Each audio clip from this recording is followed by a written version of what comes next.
Gênesis capítulo 40. Passadas estas coisas, aconteceu que o mordomo do rei do Egito e o padeiro ofenderam o seu senhor, o rei do Egito. Indignou-se Faraó contra os seus 2 oficiais, o copeiro-chefe e o padeiro-chefe, e mandou detê-los na casa do comandante da guarda, no cárcere onde José estava preso. O comandante da guarda pô-los a cargo de José, para que o servisse, e por algum tempo estiveram na prisão. E ambos sonharam, cada um o seu sonho, na mesma noite, cada sonho com a sua própria significação. O copeiro e o padeiro do rei do Egito, que se achavam encarcerados. Vindo José pela manhã, viu-os, e eis que estavam turbados. Então perguntou aos oficiais de Faraó, que com ele estavam no cárcere da casa do seu senhor: por que tendes hoje triste o semblante? Eles responderam: tivemos um sonho, e não há quem o possa interpretar. Disse-lhes José: porventura não pertencem a Deus as interpretações? Contai-me o sonho. Então o copeiro-chefe contou o seu sonho a José e lhe disse: em meu sonho havia uma videira perante mim, e na videira 3 ramos. Ao brotar a vide, havia flores, e os seus cachos produziam uvas maduras. O copo de Faraó estava na minha mão. Tomei as uvas e as espremi no copo de Faraó, e o dei na própria mão de Faraó. Então lhe disse José: esta é a sua interpretação. Os 3 ramos são 3 dias. Dentro ainda de 3 dias Faraó te reabilitará e te reintegrará no teu cargo, e tu lhe darás o copo na própria mão dele, segundo o costume antigo, quando lhe eras copeiro.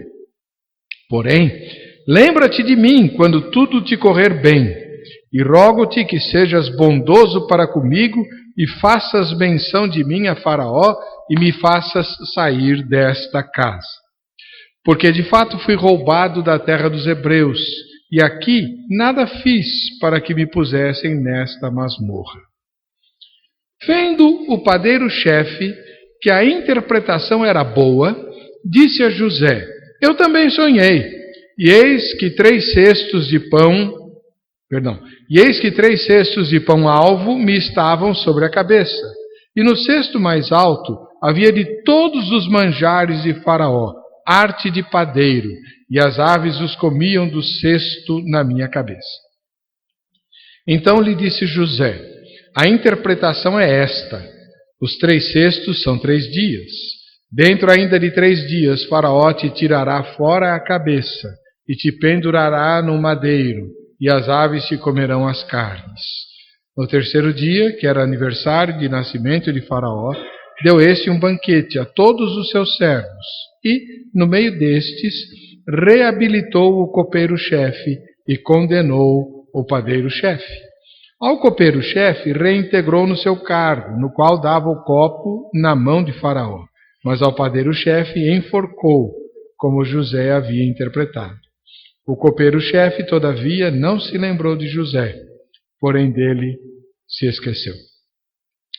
Estamos a pouquíssimos dias do início do evento mais televisionado da história.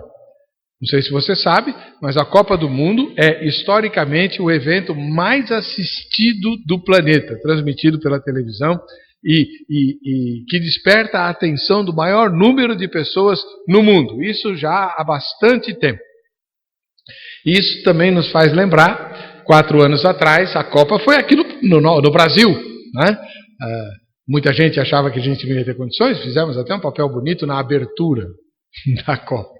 Mas, nem nas previsões mais negativas, nunca nenhum de nós, eu acho que nenhum habitante do planeta, ou quiçá da Via Láctea, imaginava um vexame do tamanho daqueles benditos 7-1. Tínhamos tantas expectativas em relação à Copa do Mundo realizada aqui no Brasil, todas as chances para termos o finalmente o Hexa e tal, e de repente não apenas perdemos a Copa, nós passamos a maior vergonha da história de todas as Copas do Mundo, porque nenhum país sede candidatíssimo a ser campeão perdeu de 7-1 na sua própria casa. Isso é absolutamente inesquecível. Até agora, né? Quando nós estamos no limiar de uma nova Copa, alguns jogadores que participaram daquele time tiveram que falar: olha, a minha vida ruiu, meu mundo acabou. Eu, que não entendo nada de futebol, teria tomado uma decisão bastante diferente. Depois daquele 7-1, se eu tivesse autoridade para isso, eu substituiria todos, do presidente da CBF ao motorista do ônibus, que levou aqueles jogadores, roupeiro, gente que lava a roupa, ninguém faria parte da seleção brasileira nunca mais, né?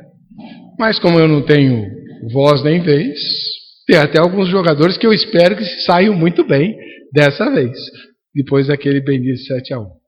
Agora, eu estou usando esse gancho, esse exemplo, para fazer uma pergunta.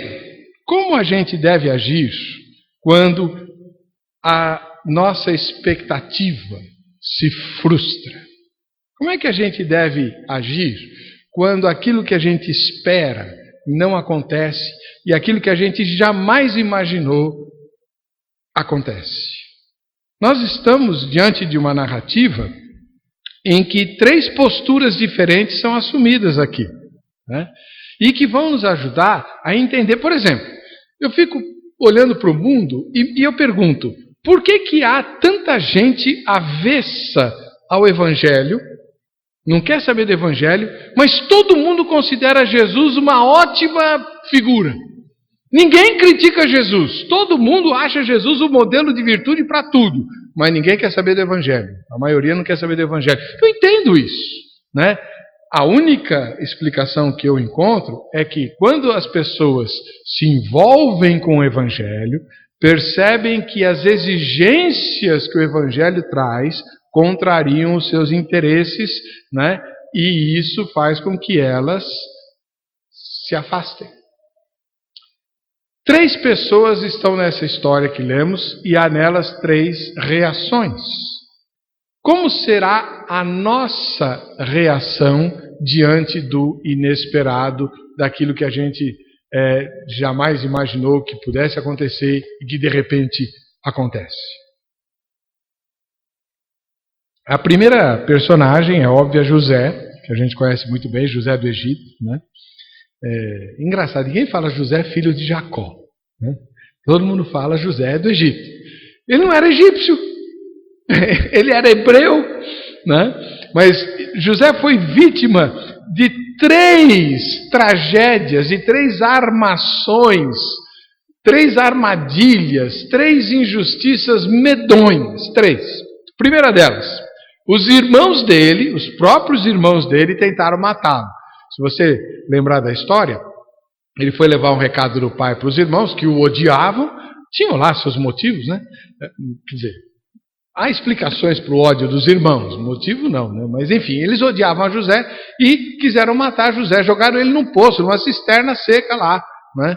Para ele morrer de fome, de frio e de sede, né? E ele ficou lá clamando, a gente sabe pela história, eu estou relendo o livro de Gênesis, e depois, quando José, já príncipe do Egito e tal, se encontra com os irmãos e começa a pegar no pé dos irmãos e tal, um dos irmãos fala para os demais: Deus está pesando a mão sobre nós pelo mal que fizemos a nosso irmão. Lembrem-se, os clamores dele lá na cisterna entravam nos nossos ouvidos, mas nós não quisemos ouvir. Então José gritava, clamava, chorava, implorava e ninguém quis saber. Tentaram matar ele lá. Depois, lembrem-se que eles eram judeus, né? Eles viram uma caravana passando e falaram: peraí, nós vamos matar esse sem vergonha e não vamos ganhar nada, só culpa? Não, vamos ganhar dinheiro em cima dele. Venderam o irmão como escravo, né, para os primos. A caravana era de pessoas descendentes, né, de Ismael, era de ismaelitas, primos deles, portanto, filhos de Abraão, Ismael era filho de Abraão também, né? Venderam, ganharam dinheiro em cima do José, e José foi vendido como escravo, né? E a terceira armação foi já trabalhando como escravo na casa de Potifar. A patroa se encanta por ele, né? E tenta seduzi-lo, ele recusa, aliás, de uma maneira bastante assim, curiosa, né? E ela então arma para ele, fica com parte das roupas dele e o acusa de tentativa de estupro, e por isso ele vai parar na cadeia. Armaram e mentiram para tentar destruí-lo. Como é que José reagiu? Vamos ponderar, irmãos, que uma só dessas 3 tragédias bastaria para nos abalar profundamente. Uma só, né? Já perderíamos o chão. Mas José não perdeu o chão, enfrentou as 3, sempre reagindo com fidelidade a Deus. Impressionante isso. Eu olho para a história de José e digo, eu não compreendo. Realmente eu não compreendo. Deus abençoou José por causa da sua fidelidade. Quando ele foi vendido como escravo, ele chegou à casa de Potifar e começou a fazer trabalhos humildes. Mas onde José punha a mão, prosperava. E as pessoas começaram a perceber. Tudo que José fazia dava certo para o patrão. O que é que fez Potifar? Foi promovendo ele. Ah, não, você vai cuidar disso, vai cuidar daquilo, vai cuidar... E ele foi, José tornou-se o mordomo mor.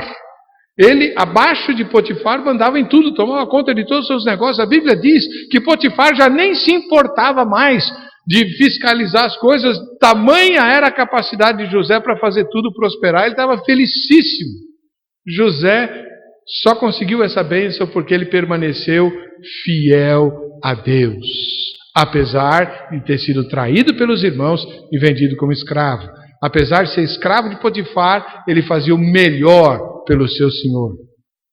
Aí aparece a madame, né? Toda tragédia tem sempre uma mulher, né? Mas deixa isso para lá. Apareceu a madame e José reagiu de uma maneira extremamente digna. Quando ela fica assediando, e ele escapando, até um dia em que ela armou para todos os servos da casa saírem, ficou só ela e José. E aí ela, né, deu o bote. E aí José falou, não, como é que eu vou pecar contra o meu Deus e contra o meu patrão? Né? Ele invoca a presença de Deus. Não posso pecar contra o meu Senhor, nem contra o meu patrão, que deposita em mim toda a confiança. Ele me entregou todos os bens para administrar, e agora eu vou fazer uma coisa dessas com ele? De jeito nenhum. E ele foge, e ela agarra as roupas dele, rasga as roupas, fica com parte delas na mão, e isso vai servir de prova de que ele tentou estuprar. E lá ele vai para a prisão, né? Na prisão, o que acontece? Ele continua fiel a Deus. Ele não desiste de Deus. E as coisas começam a prosperar na prisão. É difícil imaginar prosperidade na prisão. Mas o texto sagrado diz que o carcereiro começou a falar, está dando tudo certo aqui, o que está acontecendo? E aí ele vai analisar e ver que onde José está, a paz e a segurança e a prosperidade. E o carcereiro fala assim, quer saber uma coisa? Meu amigo, toma conta, a chave está aqui, você manda em tudo. E a prisão ficou nas mãos de José. Ele era prisioneiro, né? Mas era o chefe da cadeia, em termos práticos, porque Deus era com José, né? Impressionante isso. E é como gerente da cadeia que aparecem 2 figuras importantíssimas, 2 cargos do mais alto escalão do palácio de Faraó. O copeiro mor e o padeiro mor são encarcerados. E eles têm um sonho que os deixa perturbados. E quando José os encontra, fala, o que está acontecendo? Por que vocês estão assim? E eles dizem, nós sonhamos e acham que a coisa não é boa. Qual é a resposta que José dá? Versículo número 8. Eles responderam: tivemos um sonho e não há quem o possa interpretar. Disse-lhes José: porventura não pertencem a Deus as interpretações? Olha, ele invoca Deus. Ele não precisava resolver o problema do padeiro nem do copeiro. Ele tinha problemas dele para resolver. Ele podia estar revoltado, ele podia estar desanimado, ele podia estar deprimido. Ele tinha todos os motivos do mundo e mais alguns para não querer saber de nada. Mas ele vai e oferece ajuda a 2 estrangeiros, opressores, né, que estavam lá presos e angustiados. E ele diz: não, Deus vai ajudar vocês. Ele fala de Deus. Essa fala de José demonstra de maneira muito clara que nesse momento em que ele está preso, né, ele continua temendo e servindo e adorando a Deus. Agora, meus irmãos, vamos fazer uma continha. Nós sabemos pela Bíblia que quando José fez 17 anos, ele ganhou aquela capa, aquela túnica cheia de cores que despertou a inveja e o ódio dos seus irmãos. 17 anos. Ele sai da prisão para ser governador do Egito com 30 anos. Nós não sabemos quanto tempo passou entre ele ganhar a túnica e ser vendido pelos irmãos. Nós não sabemos quanto tempo ele ficou na casa de Potifar. Nós não sabemos quanto tempo ele ficou na prisão. Sabemos que dos sonhos do padeiro e do copeiro até a libertação de José passam-se 2 anos apenas. Mas espera lá. Se ele sai da cadeia com 30 anos, e nós precisamos imaginar que para ele ganhar a confiança de Potifar e chegar ao topo da carreira profissional não foi em 2 semanas, para ele ganhar a confiança do carcereiro. Você já viu o carcereiro confiar em alguém? Faz parte do DNA do carcereiro não confiar nem na sombra dele, né? Por isso que quando, no terremoto lá em Filipos, o carcereiro acordou e viu que as prisões estavam abertas, ele falou: vou dar cabo da minha vida agora, porque pelo menos eu sinto menos dor do que na mão dos romanos. E Paulo grita: não te faças nenhum mal, né? Carcereiro não confia em ninguém. O carcereiro do faraó, a maior nação do mundo, confiava em José. Levou tempo para José conquistar a confiança deles. Eu acredito que menos de 8 anos José não passou na prisão. De 8 a 10.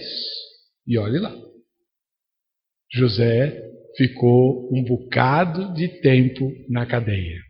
Mas nesse bocado de tempo na cadeia, ele não esmoreceu a sua fé e a sua confiança no Senhor. Isso é notável. Quais eram as razões que ele tinha visíveis para crer que Deus estava com ele? Nenhuma. Rigorosamente nenhuma. Isso fala muito comigo, irmãos, porque eu vivo pedindo provas a Deus. Não, o senhor tem que demonstrar, eu tenho que provar aqui. Tem que provar coisa nenhuma. Deus prova o seu próprio amor para conosco pelo fato de ter Cristo morrido por nós, sendo nós ainda pecadores. Olha para o Calvário. Eu vejo Deus pegando a minha cabeça, virando assim. Olha para o Calvário, sua anta. O que você está vendo lá? Lá é meu amor. O que mais você quer? José não precisava do Calvário, até porque ele viveu muito antes do Calvário. Ele continuou confiando em Deus, nas promessas que mais tarde vão ser registradas no Salmo 91. Aí você vai dizer assim: não, pera lá. Salmo 91 diz que Deus vai nos livrar de tudo, nada vai acontecer. Essa é a ideia errada que nós temos sobre o Salmo 91. Não, praga nenhuma chegará à minha tenda, eu me escondo no esconderijo do Altíssimo e nenhum mal me sucederá, vai cair tudo do meu lado, tudo despenca, mas eu permaneço incólume. Opa, você lembra como o Salmo 91 termina? Depois de todas essas promessas, vou ler de novo, né? Deus diz assim, no verso 15: Ele me invocará e eu lhe responderei. Amém? Quando? Na sua angústia eu estarei com ele. livrá-lo-ei e o glorificarei. Espera aí, angústia. Ele vai estar em angústia. Deus promete nos livrar quando estivermos em angústia. Então, o Salmo 91 não nos liberta de passarmos por angústia, não evita que atravessemos o vale da sombra da morte, de jeito nenhum. Vamos atravessar e vamos para a cadeia com José, passar 8 anos, de 8 a 10 lá, e isso não anula o fato de que Deus é Deus. Quando eu preparava essa mensagem, eu pensei, puxa, a gente podia cantar aquela música, mas eu não sabia se a gente sabe. Eu fiquei quieto, não falei com ninguém. A Ivone é testemunha, não falei, não pedi, mas no meu íntimo eu queria cantar essa música e nós cantamos a primeira do louvor, logo de cara. Eu falei, Senhor, tu lê os pensamentos, né? Então tá aí, ó. Deus é Deus. Deus é Deus se tudo der certo, glória ao Senhor. Mas se tudo der errado, Deus continua sendo Deus e desejoso da minha adoração. José, de algum modo que eu não consigo entender, tinha isso em mente e sabia que Deus continuava sendo Deus e ele continuou servindo a Deus mesmo nas mais nefastas situações. Tudo que ele podia fazer para tentar sair dali, ele fazia. Ele falou com o copeiro, lembra de mim e tal. Mas ele continuou ali, sem blasfemar, sem reclamar, sem perder a fé, sem desistir de Deus. Ele continuou temendo ao Senhor. Essa é a reação do homem de Deus. Amém? Mas nós temos o copeiro. O copeiro representa aquele que é um profundo egoísta, né? Um egoísta danado. Por quê? Ele se interessa por Deus quando Deus é bom. Quando Deus resolve os problemas. Ele tinha um problema, ele tinha um sonho. Ele estava na cadeia. Diz o texto sagrado que, no versículo 1, né, o padeiro, o mordomo do rei e o padeiro ofenderam o seu senhor e o faraó se indignou. Verso número 2. Então eles fizeram coisa errada. Estavam na cadeia não como inocentes, mas fizeram coisa errada. Não sei se mereciam estar lá, mas estavam, né? E aí eu tenho um sonho e eu preciso de alguém que resolva o meu problema. E aí aparece Deus, aí ele se interessa, né? Afinal de contas, o copeiro representa aquele tipo de gente que acha que merece ser socorrido. Ou que Deus tem até obrigação, né, de socorrer. Talvez algumas pessoas, né, que pegam o Salmo 91 e dizem, está aqui, o Senhor prometeu, agora cumpre. Vou cobrando a fatura diante do Senhor, né? Mas aí Deus atende, Deus opera. José vai lá, interpreta o sonho e diz, olha, você vai ser liberto daqui 3 dias, né? E vai voltar à tua função. Veja, no versículo 1 fala mordomo do rei, depois chama ele de copeiro-mor. Era a função mais importante. As funções mais importantes para um rei não é o ministro da fazenda, é quem cuida da comida dele, do que ele come e do que ele bebe. Então era o padeiro e o copeiro. Porque naquela época, e até bem pouco tempo atrás, a maneira mais eficiente e mais simples de matar um rei era por envenenamento. Porque o rei tem exército, tem defesa, tem proteção, tem um monte de gente em volta dele, né? Atentar contra a vida do rei é sempre muito difícil.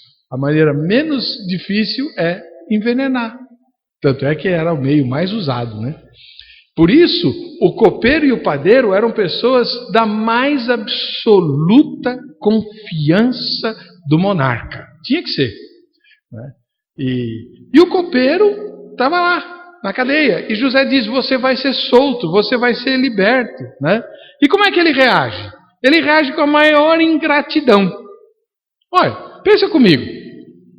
Se o copeiro era inocente, se ele não tinha feito nada de ruim para Faraó, ele, mais do que ninguém, devia saber o que significa ser preso injustamente. E José diz para ele, olha, lembra de mim, eu estou aqui sem merecer, né? Então, o copeiro devia falar, puxa vida, eu sei o que significa isso, vou ajudar o homem que me ajudou, né? Afinal de contas, né? E se ele fosse culpado? Se ele fosse culpado, como parece que o texto sugere, Faraó o perdoou. Faraó o perdoou e o reabilitou. No aniversário de Faraó, isso fazia parte da tradição, soltar um preso, né? Então ele soltou justamente o copeiro rei. E ele deveria ser grato, né, a quem consolou e deu boa esperança para ele. Quem foi que avisou ele 3 dias antes? Olha, fica firme, não se preocupa, Faraó vai reabilitar você, né? Puxa vida, é uma pessoa que me encheu de esperança. Ele volta a trabalhar diante do Faraó, lá no palácio, e esquece de José. Apaga da memória. Passam-se 2 anos e ele nem tchum para José. O copeiro representa a nós. Quando nós nos esquecemos daqueles que sofrem, pois nós estamos bem. Não é o que o texto diz? Porém, lembra-te de mim, diz José, né, quando tudo te correr bem, no versículo 14. E rogo-te que sejas bondoso para comigo e faças menção de mim a Faraó e me faças sair dessa casa. Quando tudo te correr bem, lembra-te de mim. Então, quando as coisas nos correm bem, nós nos lembramos de quem sofre. Normalmente a gente esquece. Temos os nossos afazeres, as nossas rotinas, temos que cuidar do que é nosso, temos as nossas obrigações, enfim. Desculpa não falta para esquecer de quem sofre.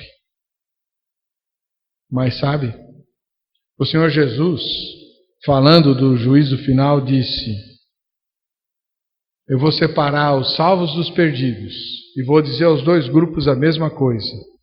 Eu tive fome, eu tive sede, eu estive nu, eu estive doente, eu estive preso. Os salvos vão ser aqueles que reagiram socorrendo quando eu tive necessidade. Os perdidos vão ser aqueles que fecharam seus ouvidos para o clamor de quem necessitava. E os 2 grupos vão fazer a mesma pergunta: quando foi que isso aconteceu? E Jesus vai dizer: quando vocês fizeram ou deixaram de fazer a um desses meus pequeninos. Ah, meu irmão, minha irmã, quando eu li essa história, eu fiquei com muita bronca do copeiro. O sujeitinho safado, sem vergonha, miserento, né? Egoísta, insensível. José foi lá, ele estava angustiado, José foi lá e deu esperança, e ele esquece de José. E aí o Espírito Santo falou: licencinha, você tem um espelho? Olha o copeiro aí no teu espelho. Não é assim que você age, Éder? Não é assim? Quando tudo está bem com você, você esquece de quem tem necessidade, esquece de quem sofre, esquece de quem está passando por alguma aflição. Isso é pesado, irmãos. É uma reação muito ruim diante daquilo que a gente não esperava. O copeiro não esperava parar na cadeia. E depois que foi reabilitado, apagou isso da memória. Mas tem o terceiro, né, a terceira personagem, o padeiro.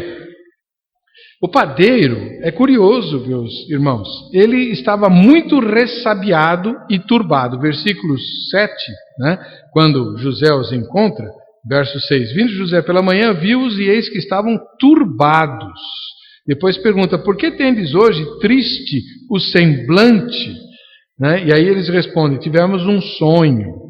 O padeiro estava ressabiado porque ele desconfiava que o sonho era um mau presságio. Tanto é que ele fica quieto. Quando José oferece ajuda, ele fica calado. Quem fala é o copeiro, né? Ele fica muito ressabiado. Ele estava preocupado, né? Olha, esse sonho não significa coisa boa. Porém, né, ele muda de ideia. Verso 16 tem uma frase muito interessante. Verso 16 diz assim: vendo o padeiro-chefe que a interpretação era boa, disse a José: eu também sonhei. né? Aí ele para de ser mudo. Aí ele se interessa, porque ele viu que a interpretação para o copeiro era boa. Eu também sonhei com 3 cestos, tal, 3, legal, parece que vai dar certo, né? Veja, o padeiro representa aqueles que se interessam por Deus, se interessam pela revelação de Deus, pela palavra de Deus, quando eles veem que aquilo vai ser bom, né? Só querem Deus para o que for bom. Não querem Deus para compromisso, nem para se esforçar para coisa nenhuma, para nada. Só querem receber. O padeiro estava quieto no cantinho dele, fazendo de conta que não estava lá e tal. Quando ele viu que a interpretação do sonho era boa, aí ele se apresentou. Eu também sonhei e tal, né? Gente que se interessa por Deus, pelo Evangelho, pela oração, pelo poder, pela revelação do Senhor, quando desconfia que aquilo vai ser bom. Se for ruim, ele não quer nem saber, né? Irmãos, lembra daquela palavra que Deus nos deu um tempo atrás, né? Usa-me da maneira que te agrada? E eu falei de Estevão. Se Deus tivesse dito para Estevão, olha, eu tenho um plano para você, você vai morrer a pedradas, apedrejado pela elite espiritual de Jerusalém, né? E aí, você topa? Eu tenho certeza que Estevão diria sim, porque ele topou. Ele não fugiu, ele não arredou pé, ele orou em favor dos seus algozes. Mas se Deus chega para nós e propõe um caminho apertado, estreito, difícil, com espinho, cheio de problemas, de dificuldades, nós aceitamos? O que a gente murmura e reclama? Um dia desse eu estava conversando com alguém lá no trabalho, de pessoas que estão no caminho estreito, seguindo para a salvação, mas olhando para o caminho largo e morrendo de inveja daqueles que estão no caminho largo. Sabe que eles vão para a perdição, né? Por isso está no caminho estreito, mas está com inveja de quem está no caminho largo. Por quê? Porque nós temos a tendência de querer de Deus só o bem. O Salmo 91 é ótimo, porque ele me protege de todos os problemas dessa vida. Não! Ele não te protege dos problemas desta vida. Ele te protege nos problemas desta vida. É diferente. Deus promete estar conosco, sendo Deus e nos sustentando, nos mantendo de pé, não porque não dói, não porque não sofremos, mas porque Ele nos ajuda no sofrimento, na dor, na injustiça, na indignação. Mas o padeiro representa aquele que só quer o lado bom de Deus. Eu me lembro que uma vez, na igreja de Abaquara, eu fiz um sermão evangelístico e estava lá o pai adotivo de 2 jovens da igreja que ele atendeu o convite. A gente orava há muito tempo por ele, seu Emílio, e quando eu fiz o apelo, ele foi um dos primeiros que veio à frente, né? Todo mundo vibrou e tal. Aí fomos para o aconselhamento, né? Logo depois do sermão e tal. Aí o seu Emílio pediu a palavra. Espera um pouquinho, eu não estou entendendo. Eu já não estou salvo? Eu falei, sim, o senhor aceitou Jesus, não é isso? Eu não quero ir para o inferno não, mas também não quero mudar nada na minha vida. Não vou abrir mão de coisa nenhuma. Eu falei, mas seu Emílio, para seguir Jesus... Não, eu não quero ir para o inferno. Eu não quero orar, não quero ler a Bíblia, não quero seguir Jesus. Não. Mas está cheio de gente assim. Quero um seguro contra a perdição, mas que não mude nada na minha vida. Só quero o que é bom, né? Pagar o preço, de jeito nenhum. O padeiro representa esse tipo de gente. Agora, você pode perguntar, então por que Deus deu o sonho para ele? Né? Por que ele sonhou? Por que Deus deu a má notícia? Essa é uma questão importante para nós. Nem sempre Deus nos fala coisas boas. Nem sempre Deus nos fala coisas boas, que eu quero dizer assim, boas para nós. Né? Nem sempre Deus vai dizer o que nós queremos ouvir, ou o que nós gostamos de ouvir. Muitas vezes Ele vai falar coisas que vão contrariar o nosso sentimento, vão nos entristecer. Deus fala assim, às vezes. Não é? E por que Deus deu a má notícia para o padeiro? Eu não digo, não foi uma má notícia, não. Se você olhar bem, foi a melhor notícia que o padeiro podia receber. Meu amigo, 3 dias de antecedência, você vai passar desta para outra. Prepara-te. E quem foi que deu a notícia? O homem de Deus. No Egito inteiro, não havia ninguém mais habilitado para apresentar Deus para aquele padeiro do que José.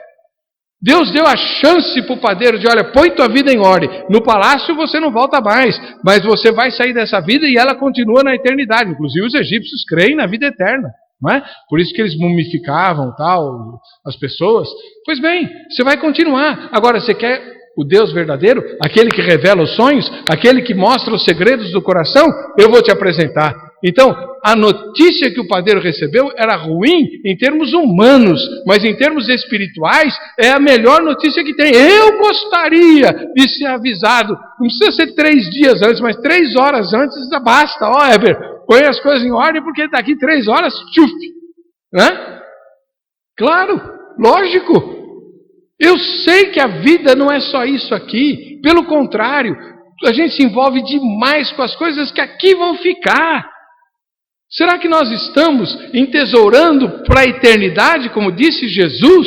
Será que eu estou preocupado com aquilo que eu vou viver depois e que nunca mais vai acabar?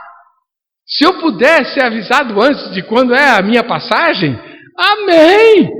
Aquele padeiro recebeu com 3 dias de antecedência para acertar tudo, deixar tudo bonitinho e partir para a eternidade, né, em paz. Porque partir para a eternidade nós vamos. Ah, mas morrer é coisa boa? Nós vamos morrer. Queiramos ou não, gostemos ou não, né? Vamos!